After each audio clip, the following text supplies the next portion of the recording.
God.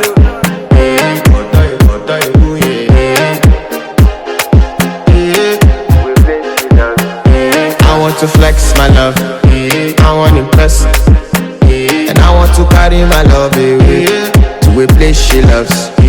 I'm a man, I want to impress, and I want to carry my love away to a place she loves.